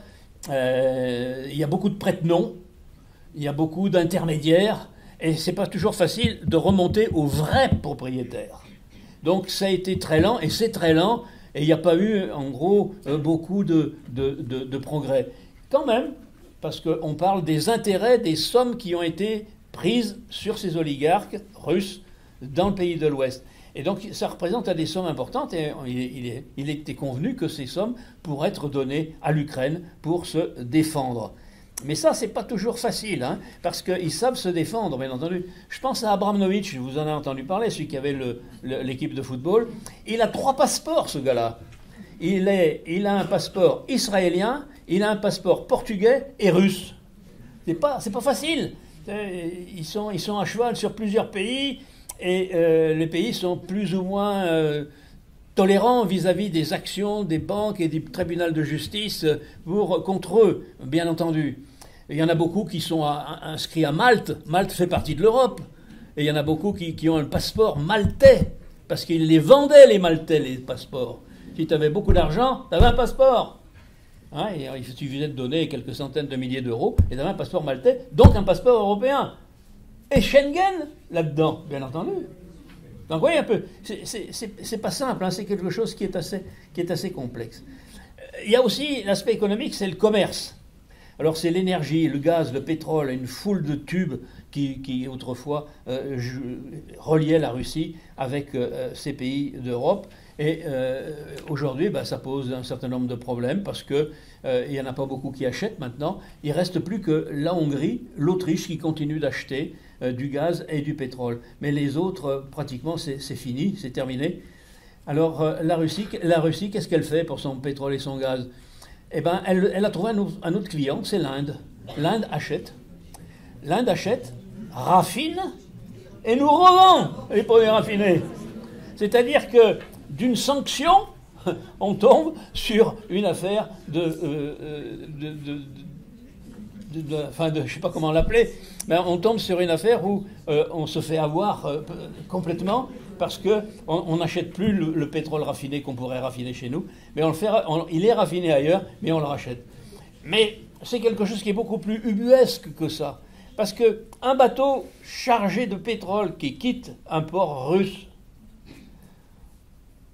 il va rencontrer au milieu de l'Atlantique un autre bateau vide d'une société européenne qui a pignon sur rue, et on transvase le pétrole. Donc le bateau russe, il rentre au port, il rentre chez lui vide, et le bateau européen rentre chez lui au port plein. Et ça, c'est vachement difficile à contrôler. Ça se fait en pleine mer. Ça se fait pas devant la côte. Ça se fait quelque part sur les océans. Ça, c'est ce qu'on appelle le transbordement. Alors, c'est possible aussi pour le gaz, c'est plus difficile. Hein, surtout sur le GNL, c'est plus difficile. Mais pour le pétrole, c'est assez facile. Il suffit qu'il n'y ait pas trop de houle pour que le transvasement puisse se faire. Donc, c'est vraiment quelque chose. Et l'Inde, elle y trouve aussi son bénéfice, hein, sur le côté, parce qu'elle raffine, elle prend son bénéfice, et puis elle revend à l'Europe, et nous, on paye tout. Donc, il y a là quelque chose qui tient quand même. Il y a le problème aussi au niveau de l'économie, c'est le problème des entreprises. Les Européens, les Occidentaux en général, avaient beaucoup d'entreprises en Russie. J'ai parlé tout à l'heure de Danone, mais il y en avait plein, bien entendu. Alors, elles ont réussi à trouver un acheteur qui, évidemment, ne va pas monter les prix très importants, hein, parce qu'on ne peut plus les faire tourner ou c'est difficile, donc ça se vend à perte. Soit c'est carrément nationalisé, c'est-à-dire que la Russie prend les biens, les usines en tant que telles. Et donc c'est une perte sèche pour les entreprises. Donc il y a là des choses qui sont quand même assez compliquées, mais qui vont toujours dans le même sens. Et alors ensuite, il y a une chose qu'il faut bien faire attention, mais qui est très délicat, c'est ce qu'on appelle les sociétés écrans. C'est-à-dire qu'entre la Russie et puis une puissance occidentale ou une société occidentale, il peut y avoir 3 ou 4 intermédiaires, des sociétés écrans, comme on dit. Et ça, c'est d'une complexité étonnante. Et il y en a quelques-unes qui sont très célèbres. Hein. Il y en a une qui s'appelle le Coral Energy, son patron il s'appelle Elibar, et c'est un Azerbaïdjanais. Mais l'Azerbaïdjan, il n'est pas soumis aux sanctions en tant que tel, c'est un pays indépendant. Il ne fait plus partie de la Russie, il est complètement indépendant. Et c'est lui qui assure ce commerce avec des sociétés écrans un peu partout. C'est très compliqué à gérer.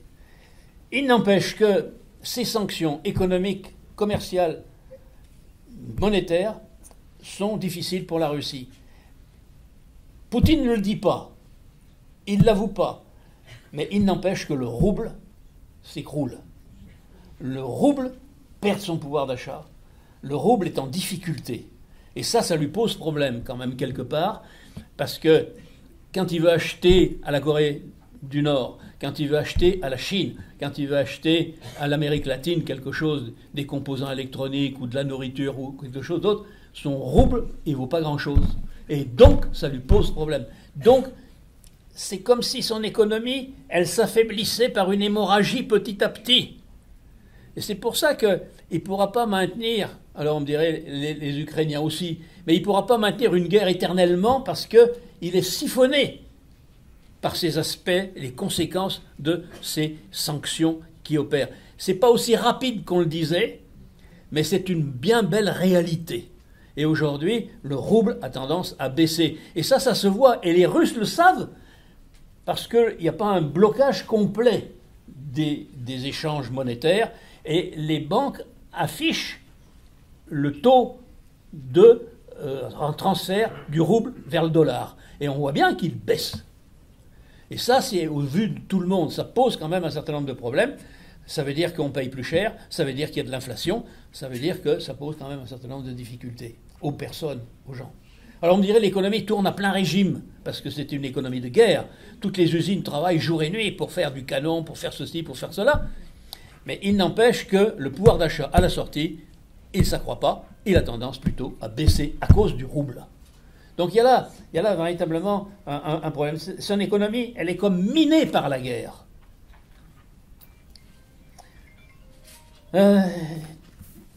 Dernier point, c'est cette cyberguerre, j'en ai parlé tout à l'heure, donc je vais passer très vite. La cyberguerre avec l'Europe, c'est le problème des câbles, c'est le problème de la politique, c'est le problème de tout ce que vous voudrez. Vous savez, quand les Russes ont construit une église orthodoxe à Paris, vous l'avez peut-être visité, c'est un beau bâtiment, il n'y a pas de problème. Mais il est bien placé parce qu'il y a plein de choses autour, avec une consonance militaire de la défense extrêmement importante. Et on dit que dans cette église, il y a tout ce qu'il faut pour faire les messes et tout, mais il y a aussi beaucoup d'appareils électroniques qui pompent des choses dans ce qui est autour. Elle n'a pas été faite n'importe où, cette église orthodoxe. Mais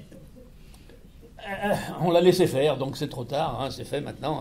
On ne va pas la démolir, hein, ça m'étonnerait. Elle peut être fermée, mais elle n'a pas été démolie. Alors là, c'est vraiment quelque chose de très, très, très intéressant à voir, à suivre. Alors aujourd'hui, l'inquiétude dans ces pays-là, eh ben, c'est le problème de la minorité. Je crois que les pays qui sont les plus menacés et qui sont les plus inquiets, c'est les pays baltes. Les pays baltes je vous rappelle, les pays baltes ont quitté le monde soviétique avant 91.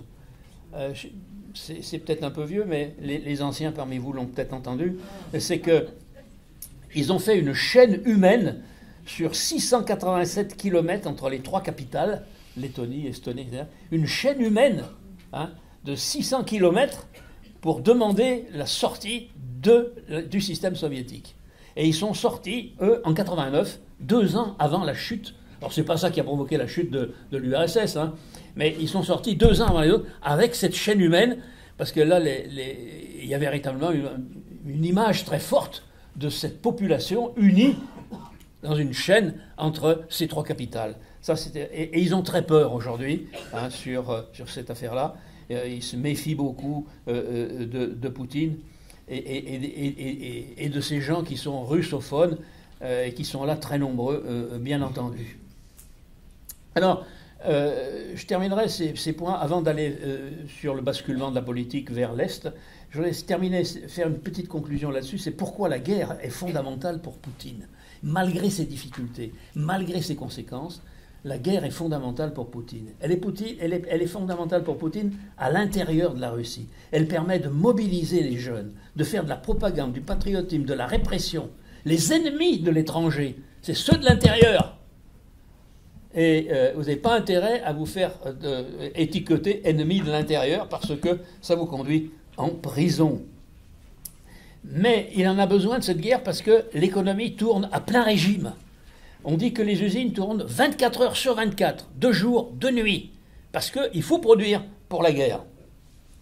Et aujourd'hui, il y a 4% du PIB qui va à la défense, plus 2% pour la police, ça fait 6% pour les forces de défense intérieures et extérieures. C'est énorme. C'est un pays en guerre. Il est officiellement pas en guerre, mais c'est un pays qui est en guerre permanente. Alors, jusqu'où ça peut aller, cette affaire-là, ça pose un problème que nous allons voir tout de suite, c'est le problème avec la Chine, et c'est ce que j'appellerais, pour le dernier point, la tentative de basculement vers l'Est et le reste du monde, ou l'ambition mondiale. C'est-à-dire que Poutine, il a sa première ambition, c'est de récupérer ces 14 républiques et leur territoire et leur population. Et puis, il a une deuxième volonté, c'est qu'une fois récupéré tout ça, ce continent eurasiatique, il a non seulement une vocation européenne, eurasiatique, mais il a une vocation mondiale. 22 millions de kilomètres carrés, ça le place à l'échelle de la planète. Et donc, il est en train de regarder à l'Est ce qui se passe. Il est en train de regarder à l'Est, c'est-à-dire en Extrême-Orient. Et il y a là une politique qui se met en place à partir de l'Asie centrale. À partir de l'Asie centrale, il y a là une volonté de regarder vers l'Est et non plus vers l'Ouest. Ça ne veut pas dire qu'il laisse tomber l'Ouest, mais ça veut dire qu'il ouvre un deuxième front. Le front occidental est doublé du front oriental. Alors vous voyez sur cette carte les tubes qui quittent l'Asie centrale, et en particulier l'État, le Turkménistan, qui est le plus riche en pétrole et en gaz. Et ces tubes, ils ne vont pas vers l'Ouest, ils vont vers l'Est, ils vont vers la Chine. Ils vont de l'autre côté. Et ça, c'est très important. Vous voyez, il est triple, ce tube-là. C'est extrêmement important, mais il y en a tout un tas. Et ça va vers l'Est. Vers les stans, ils partent des stans jusqu'à la Chine. Et c'est un moyen de pression aussi pour Poutine, parce qu'il leur permet d'ouvrir des marchés, et non seulement à l'Ouest, mais aussi à l'Est. Alors, à partir de là, il regarde un tout petit peu plus loin, c'est jusqu'en Extrême-Orient, et vous savez qu'il y a beaucoup de pétrole dans l'île de Sakhaline, qui est complètement sur le Pacifique, là-bas, et vous voyez les tubes en bleu qui vont non pas vers l'Ouest, mais qui vont vers le Sud, c'est-à-dire la Chine. Et alors là, c'est le développement d'une politique récente, hein, de l'île de Sakhaline vers la Chine. Autrefois non, parce que c'est pas si vieux que ça, ce pétrole et ce gaz de Sakhalin, il n'allait pas en Chine. Il allait vers l'autre puissance qui est à côté, c'est-à-dire le Japon. Mais le Japon a pris position contre la Russie, et donc le Japon a été obligé de trouver du pétrole et du gaz ailleurs. Mais c'est aujourd'hui, l'île de Sakhalin va vers le sud, et donc va vers la Chine. Et donc il y a des tubes qui arrivent vers la Chine à partir du Turkménistan, vous voyez ces tubes rouges, et puis les tubes bleus qui viennent du nord et qui vont vers le sud, dans la Chine. Et là, tout se passe comme si Poutine avait trouvé en Chine le marché pour remplacer celui de l'Europe. Alors, il y a un problème qui est né de cette affaire-là. Parce que, aux yeux des Chinois, la guerre en Ukraine et les guerres potentielles qui sont autour de l'Ukraine, la Géorgie, l'Arménie, elles gênent le commerce mondial, elles gênent l'économie, les sanctions gênent l'économie mondiale. Et la Chine a besoin de paix pour développer son économie. Ils viennent d'investir énormément dans l'économie en Chine, ils ont besoin de lancer, vous savez qu'ils préparent déjà les Chinois le centenaire, en 1949, les communistes ont pris le pouvoir, et donc ils préparent déjà le 49e, le centième, l'anniversaire, le centième, en 1949, longtemps à l'avance, ils lancent l'économie, et ils ont besoin de la paix. Ils ne veulent pas la guerre. C'est pourquoi les Chinois soutiennent l'action de la Russie, mais n'appliquent pas les sanctions. C'est-à-dire que la Chine se méfie de cet aspect guerrier de Poutine. Elle a peur qu'elle l'entraîne dans des conflits qui seraient nocifs. La Chine veut bien avoir des conflits, mais à elle, Taïwan. Mais les ennemis de Poutine, elle s'en fout un peu, à la limite. Et Poutine se bagarre avec les Occidentaux, et les Occidentaux, c'est les clients de la Chine. Et ce qui pose un vrai problème. Et y compris des États-Unis d'ailleurs. Hein. Vous n'avez qu'à voir les voitures électriques, etc., chinoises qui arrivent là-bas. Et donc, on a là un problème. Et ce problème, il faut le mesurer au point de vue économique. La Chine a un PIB, moi j'ai les chiffres de 21 seulement, de 2021, de l'ordre de 16 500 milliards de dollars. Un PIB, 16 500 milliards de dollars. La Chine. La Russie, c'est 10 fois moins. C'est-à-dire c'est le 10e, 1600 milliards de dollars. Vous avez un nain et un géant. C'est-à-dire que Poutine, il voudrait bien être l'équivalent de la Chine. Il voudrait bien traiter main dans la main avec le Chinois. Mais le Chinois pèse 10 fois le Russe. Et il le sait, j'en doute pas. Il n'attend pas les conférences que je fais ici pour le savoir, ça. Il le sait. Et il s'en rend compte. Et donc, pour les Chinois, la Russie n'est qu'un allié de deuxième zone, n'est qu'un allié de second rang, qu'on le veuille ou qu'on ne le veuille pas. Il n'est pas au niveau, il n'est pas l'équivalent de la Chine. C'est le deuxième rang. C'est une alliance de circonstances, ce n'est pas une alliance objective, potentielle. Alors la Corée du Nord, c'est pareil, c'est encore pire, c'est encore un peu moins important. Seulement, le président, il a des problèmes de gestion de son univers, et il est aussi dangereux parce qu'il balance des scuds un peu partout sur le Pacifique. Un jour ou l'autre, ça va tomber sur un bateau, il ne faut pas s'affoler. Un jour ou l'autre, ça va arriver. Alors, je passe très vite sur la fin, parce que ça va être l'heure, là. La Russie regarde un peu le Pacifique, mais bon, c'est loin pour elle, et véritablement, c'est pas ce qui la mobilise le plus. Elle s'est rapprochée de l'ASEAN, dont nous avons parlé en 2009-2010, avec, s'intéresse un petit peu, avec l'Inde, elle s'intéresse un petit peu parce que l'Inde fait partie de l'ASEAN, mais ça ne va pas chercher bien loin, c'est trop loin pour elle, et c'est pas vraiment son affaire. Sa seule affaire à l'échelle internationale sont les BRICS, parce que le R de BRICS, c'est la Russie. Et ça, c'est important. Mais avec ses copains, il se méfie, parce que lors de la réunion, l'Afrique du Sud en fait partie, des BRICS, c'est le A. Lorsqu'il y a eu une réunion des BRICS à Johannesburg, il n'y est pas allé, lui. Et vous savez pourquoi ? Ouais, il a un mandat d'arrêt qui pèse sur lui. Alors, c'est des copains, les Africains du Sud, ils sont dans le même organisme. Mais il se dit, on va savoir ce qui peut se passer. C'est des gens prudents quand même, parce que ça pose un problème. Et Netanyahou, il va être soumis à ça aussi, parce que s'il va dans un pays qui adhère au jugement de la Cour internationale, il peut être arrêté. Et donc ça pose un problème. Et Poutine n'est pas allé. Alors par contre, la réunion des BRICS qui a suivi, elle a eu lieu à Moscou. Ah, ça posait pas de problème. Il était chez lui, ça posait plus de problème. Alors dernier point, c'est le problème de la Russie. Alors là, c'est le grand tube qu'ils veulent faire entre la Russie et la Chine, mais ça c'est pour les 5 ou 6 ans qui viennent, parce que créer un tube comme ça, très important, vers la Chine, ça prend du temps et beaucoup d'argent. Et puis il y a un dernier point, Poutine a lâché du lest vis-à-vis de la Chine en lui ouvrant l'Arctique, c'est-à-dire qu'il le laisse passer, et il le laissera passer lorsque les glaces auront fondu, pour aller vers l'Europe en passant par le détroit de Bering et en allant vers l'Europe. Ça, c'est intéressant pour les Chinois, parce que les bateaux, ils évitent le canal de Suez, ils évitent l'Afrique du Sud, et c'est beaucoup plus long et c'est beaucoup plus dangereux. Alors que là, il n'y a que les Russes, donc pour le moment, ça ne pose pas de problème. Dernier point, c'est le Moyen-Orient. Au Moyen-Orient, les Russes sont implantés, et ils sont implantés, les Russes, en Syrie, qui est en train de bouger à l'heure actuelle. Hein. En Syrie, alors, la base, ils ont une base aéronavale extrêmement importante à Tartous, vous le voyez, au bord de la mer. L'aéroport, c'est l'Attaqué, qui est juste au nord. Et cette base est très importante pour les Russes, parce que ils peuvent faire le tour par Mourmansk, hein, ils ne sont pas obligés de passer par les Dardanelles et le Bosphore, enfin ils peuvent passer, mais ils ont un accès à la Méditerranée. Ils ont une base sur la Méditerranée, c'est la seule qu'ils ont, et elle est en Syrie.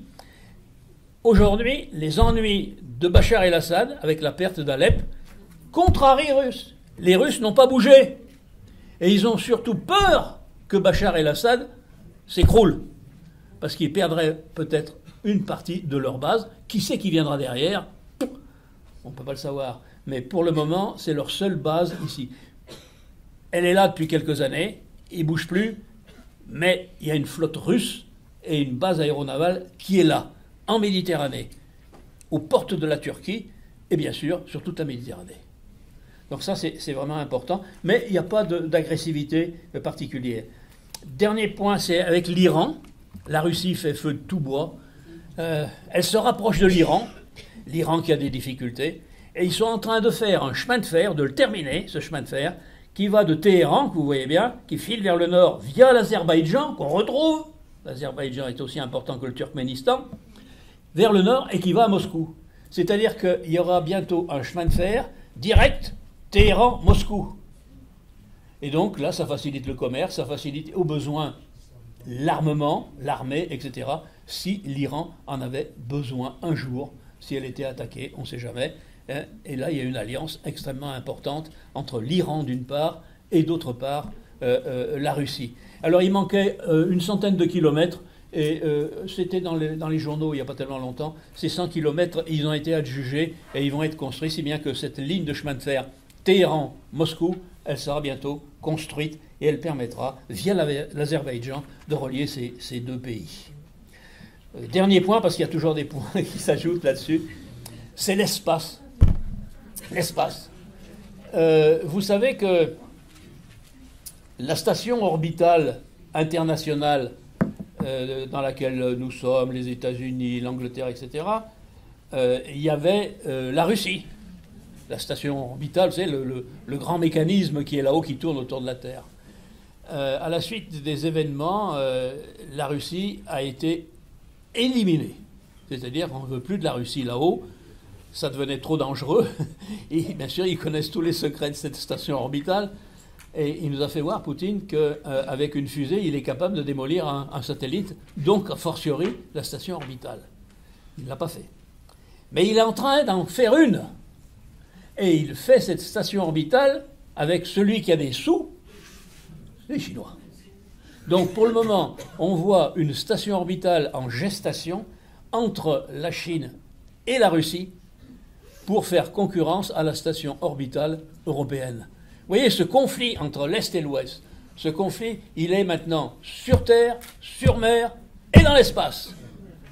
C'est-à-dire qu'on est là dans une situation vraiment très conflictuelle. Et chaque position, chaque élément, si vous voulez, est modifié par la position des uns et des autres. C'est pas facile à faire une station orbitale, hein. Il faut balancer pas mal de fusées pour apporter le matériel, le construire, etc., le faire tourner. Mais enfin, les Russes savent le faire puisqu'ils ont travaillé avec nous. Et donc, ça, c'est potentiel, c'est demain. C'est pas aujourd'hui, c'est demain. Mais demain, c'est bientôt. Merci.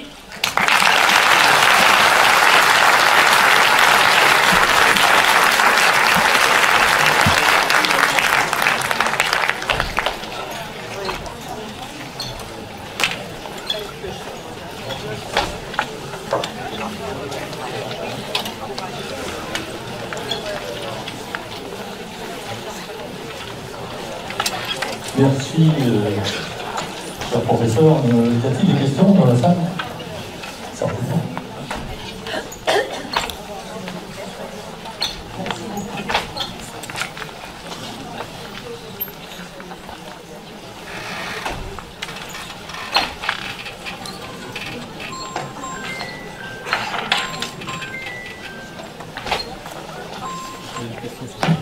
Ouais. Je suis là. Merci beaucoup. Quelles sont les relations de la Turquie et de la Russie? J'ai pas entendu. Quelles sont les relations entre la Russie et la Turquie? Alors, entre la Russie et la Turquie, c'est l'objet d'un volume pratiquement, quoi. La Russie, elle tolère la Turquie. Pourquoi? Parce que la Turquie a autorité, avec un traité international, sur les détroits. Et c'est le débouché de la mer Noire et c'est le débouché des bateaux aussi bien ukrainiens qui traînent du blé que des bateaux russes qui traînent du pétrole et du gaz. Mais la Turquie fait partie de l'OTAN, ce qui jette un trouble à l'intérieur de l'OTAN, parce que chaque fois que l'OTAN se réunit et qu'ils discutent des perspectives, il y a les Turcs qui sont là et ils sont capables de répéter ce qui se dit aux Russes, ce qui pose quand même un sacré problème.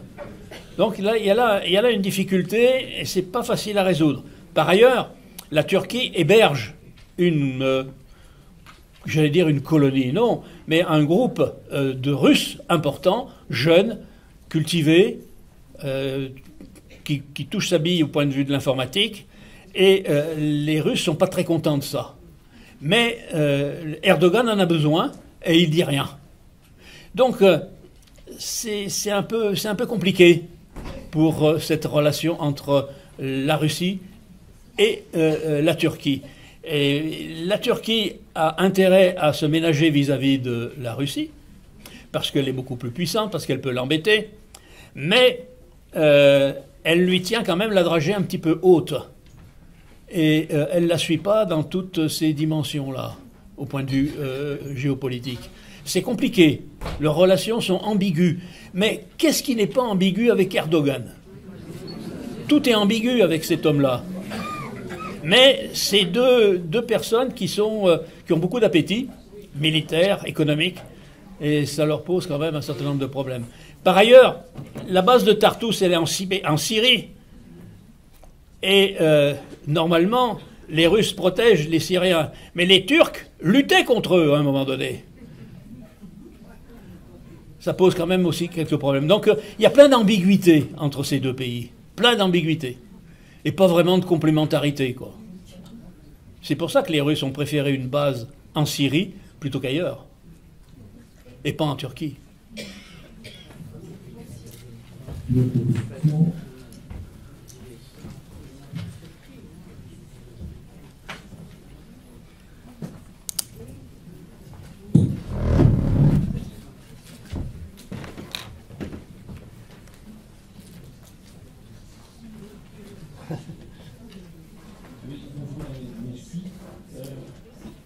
Oui, vous avez dit que oui, pour le moment la Russie n'intervient pas en Syrie. Pourtant, il y a quelques années, la Russie est intervenue très, très fortement, y compris pour soutenir Bachar el-Assad et aller au-delà de la ligne rouge qu'avait marqué Obama. Donc pourquoi ce changement d'attitude dans le soutien à la Syrie? Est-ce que c'est dû au manque de ressources de la Russie empêtrée dans la guerre en Ukraine? Je crois que l'élément, il y a plusieurs raisons, mais la raison la plus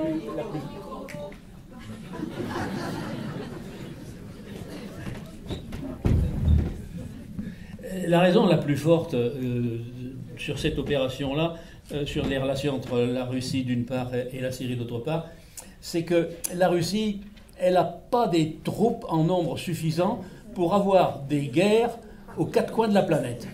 Et les combats qui ont lieu au Moyen-Orient sont des combats contre souvent des entités musulmanes très agressives et qui aboutissent à des pertes humaines assez importantes, avec des bombardements, avec des attentats.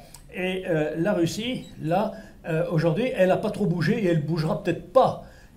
Seulement, si Bachar el-Assad tombe, Tartous risque de tomber. Mais si elle dégarnit trop son front, c'est pour ça que les Coréens du Nord qui sont venus, il les a mis en Ukraine parce qu'une partie des troupes qui étaient en Ukraine va venir ici. Mais il n'a pas voulu mettre les Coréens en Syrie. Mais il faut des troupes. Et le problème, c'est que Poutine n'a pas des soldats en quantité suffisante à l'heure actuelle. Il a eu beaucoup de décès, hein, on ne sait pas combien, mais il y a eu beaucoup de décès. Et on tombe sur un problème de population et de disponibilité humaine. Parce que pour l'économie, il faut du monde pour travailler. Et d'autre part, des soldats, ils ne sont pas toujours très volontaires pour aller et chez l'un et chez l'autre, aussi bien en Ukraine qu'en Syrie. Ça pose des problèmes, là. Il avait des intérêts avec Bachar el-Assad, ça marchait trop bien. Bachar el-Assad se révèle un ami en difficulté. Et Alep est quand même la deuxième ville de la Syrie. Et elle est tombée en 3 jours. Donc Damas, est-ce qu'on ne peut pas imaginer que Damas tombe, lui, en 8 jours? Ça poserait quand même un sacré problème. Mais la Russie, et alors là, ça fait le jeu de la Turquie. Ça fait le jeu de la Turquie parce que la Turquie, elle n'a pas le front ukrainien, mais elle est à côté de chez elle, et elle peut intervenir assez fortement. Seulement, est-ce qu'elle va intervenir pour elle ou pour la Russie? Je crois que le problème ne se pose pas. C'est pour elle qu'elle va intervenir, pas pour la Russie. Vous voyez un petit peu cet imbroglio du Moyen-Orient, c'est quelque chose de très difficile, quoi. Et la Russie, à force de vouloir des choses à la fois sur son ambition continentale, sur son ambition véritablement mondiale, c'est pas un pays qui a des ressources illimitées. 140 millions d'habitants, c'est pas énorme pour l'ambition pareille. Et un conflit ukrainien qui consomme beaucoup d'hommes, ça le limite dans ses envergures vis-à-vis des autres foyers, quoi. C'est pas la Chine. La Chine, il y a un monde fou. C'est pas la même chose. Et c'est pour ça que c'est très différent. Moi, j'ai vraiment l'impression que parfois, Poutine, il a les yeux plus gros que le ventre, quoi. Il en veut un peu partout et ça risque de lui jouer des tours, ça. À mon avis, j'ai pas de conseil à lui donner, puis il me le demandera pas. Mais ça donne cette impression-là. Il veut être présent partout. Les Chinois peuvent le faire. Les Chinois peuvent le faire, hein. Avec l'Inde, ils ont 1,5 milliard. C'est colossal. 140 millions, et eux, ils en ont 10 fois plus, hein. Donc, ils peuvent intervenir ici et là, ils peuvent intervenir à l'échelle de la planète. Lui, il ne peut pas. Ou alors, il risque de perdre, quoi. Ça pose quand même quelques problèmes. Et avec l'Afrique? Comment? Alors, avec l'Afrique, j'ai rien dit, parce qu'on va le traiter. Je vais le traiter au printemps. Mais avec l'Afrique, c'est un autre problème. Et là aussi, il est en train de se faire doubler par la Chine. Il est en train de se faire doubler par la Chine parce que la Chine a des sous, en plus. Elle a du monde, mais elle a des sous. Alors que Poutine, le groupe Wagner, c'est un groupe de mercenaires. Hein, bon, ça ne va pas chercher bien loin. Et il a été démantelé, il a eu des pertes. Alors maintenant, c'est un groupe qui a pris la succession, mais il n'a pas la même envergure. Et la Chine, elle travaille. C'est-à-dire qu'elle construit des ponts, elle a sa tactique, la Chine. Et donc ça, on le verra avec l'Afrique en tant que telle, quoi. On retrouvera la Russie, là. Mais elle est en train, là aussi, de perdre la main. Parce que pour faire des coups de main avec le groupe Wagner, ça va très bien. Mais construire une économie, c'est une autre paire de manches. Il faut du monde derrière, il faut des concepts, et ça, c'est pas facile. Mais je n'ai pas perdu de vue. Hein. Bien, merci beaucoup. Merci beaucoup. Rendez-vous pour une prochaine conférence sur l'Angleterre.